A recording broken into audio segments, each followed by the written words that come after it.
let me, if I can have your attention.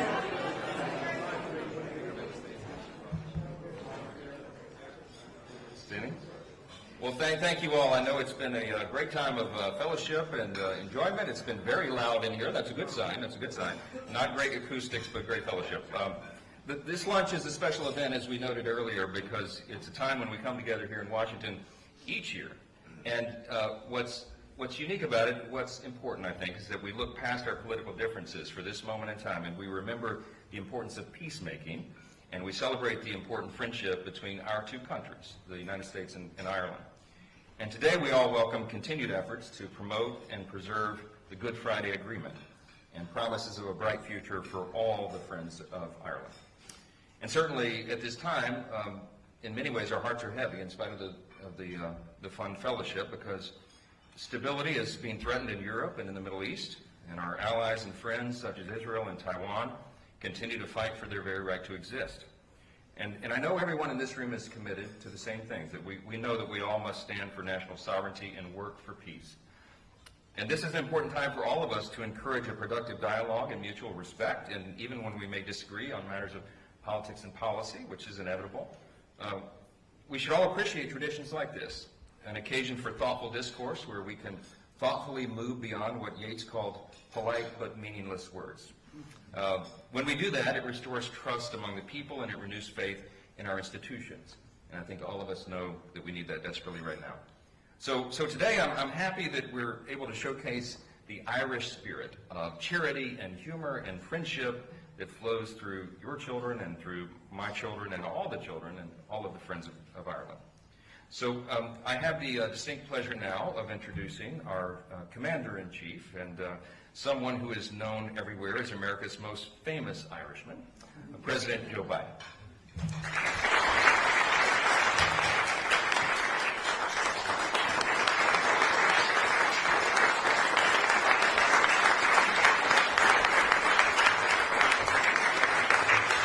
Thank you all very much.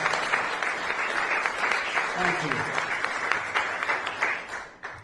Well, Mr. Speaker, thank you very much. I was telling the Speaker at dinner when a good friend of mine, and many of you, a former senator from Oregon, Senator Smith, came to me when I was Vice President and said, you know, I've checked it out, you're able to accept this gift. I said, what's the gift? He said, well, the single most significant compilation of historical records and family records are held by the Mormon Church. And he said, we want to do a background for you. We want to check your genealogy for you. And they ended up showing up 5 months later with 6 volumes. And one of them pointed out that on the one side of the family, the ones that came from County Louth, they started off in New Orleans. And I warned them, I could have stayed, I would have been in really trouble. Folks, look, Mr. Speaker, and I want you to know that diplomat Shane Leslie once wrote, every St. Patrick's Day, every Irishman goes out to find another Irishman to make a speech to. So thank you for allowing me to find you. Mom, it's okay. Look, you know, I'm glad I found all of you, because no matter how much we debate, no matter how much we disagree, we always have been able to come together as Friends of Ireland. And, you know, the friendship goes back centuries, but today is an important period, an important milestone. Nearly 100 years of diplomatic relations, Taoiseach, and every 100 years of Ireland and the United States. So, Mr. Speaker, thank you for hosting us today. It's a tradition I've always enjoyed. And Taoiseach, thank you for joining us again. You know, I also like to extend 100,000 welcomes to all the leaders who are involved in the Ireland and Northern Ireland agreement that they've now put it together. And I think, I just wonder whether my mother would have ever thought that would happen. But it's happened, and it's great. You know, it's great to come together once again. To all Irish Americans, Democrats and Republican members here, I'm glad to be united on this issue, and we begin the next century of a real partnership. This event of partnership is really increasing now. And finally, to all who wish they're Irish, I'm glad you're here too. My grandfather used to say that being Irish is enough. At any rate, I won't go into that. But I stand here as a proud descendant of the Finnegans and the Blewitts, the Finnegans from County Mayo, which I just was there not long ago, and the Finnegans from County Louth. And this pride is part of my soul. I'm sure that all of you who are Irish ancestors feel the same way. In fact, as many of you know, when I served in Capitol Hill, my colleagues used to kid me because I was quoting Irish poets. They thought I quoted Irish poets because I was Irish. I don't do it for that reason, because they're the best poets in the world. That's why I quote them. Stunning. It's true. And, I really, today, there's one poem in particular that comes to mind. It was written by my great-grandfather, Edward Francis Blewett, who was only the second Catholic elected to the state senate in the state of Pennsylvania back in 1906. And he wrote a book of poems, 100 poems, and about he referred to his Ireland. One he called The Worker, and here's what it said. No barrier is too thick or strong to stay the onward march each day. A goal they seek, a goal they find. Hardship for them is but real play. And I think together, Ireland and America are always marching forward toward a better world, toward a better life, and one of greater liberty, greater dignity, and greater equity, opportunity, and possibilities for everybody, possibilities. I was with Xi Jinping a couple of years ago on the Tibetan Plateau, and he asked me, could I define America? And I said, this is recorded by him as well. I said, yes, in one word. He said, what's that? I said, possibilities. Think about it. What defines us as Americans? We think anything is possible. Anything is possible. We do it together. Well, together, Ireland and America have always moved onward for a better future. One of greater liberty, greater dignity, greater equality, opportunity, and possibility. And even when those barriers seem so thick and so strong, even when we face sorrow, setbacks, and divisions, and darkness, together we've always persevered, Ireland and the United States. We've always held out hope and horizons that we've not yet seen.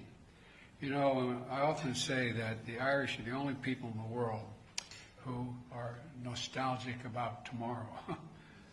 Think about it.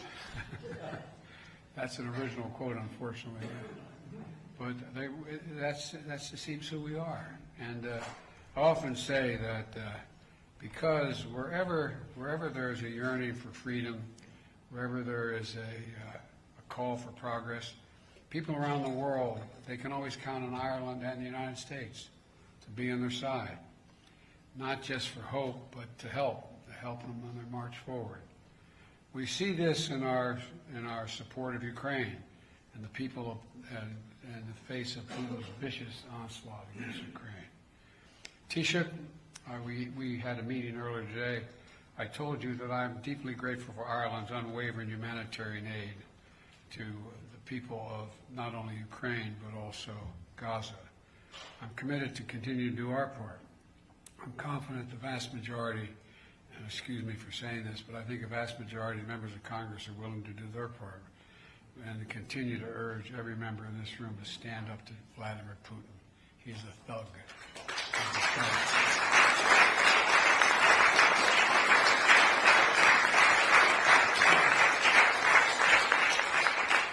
And I urge you to send me the National Security Bill now. The bill includes funding for Ukraine and Israel, and maybe equally important, humanitarian assistance to Gaza. They badly, badly need it. And it sends a clear message. America stands up for freedom, and we bow down to no one in the world. You know, I said in Belfast last year, where we marked the 25th anniversary of the Belfast Good Friday Agreement, I'm also committed to protecting peace and progress in Northern Ireland. We all know that we feel, I assume all of us feel the same way. That includes Northern Ireland's newest leaders, Minister O'Neill and your Deputy First Minister. Are you guys here? Stand up.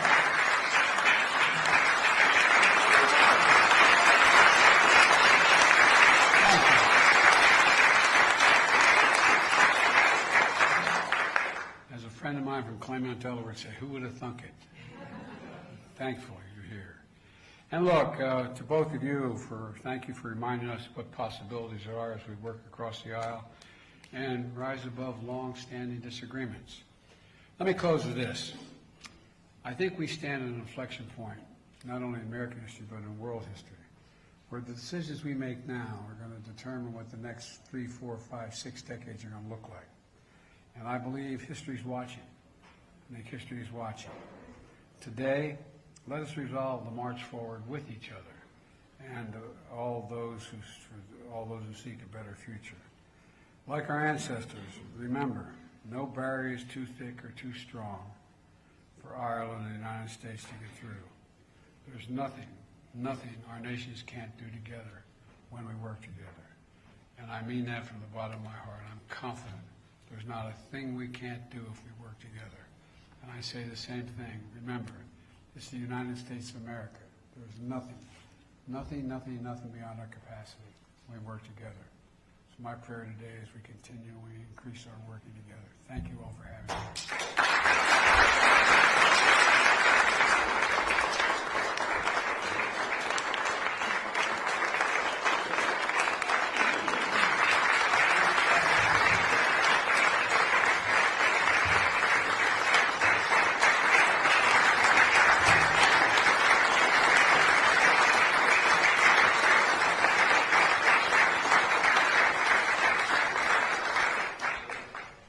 Thank you for your remarks, Mr. President. And our next guest, though he is now leading the country, and I believe he is the youngest to ever hold his office, he started out, you may not know this, as an intern in these very halls more than 2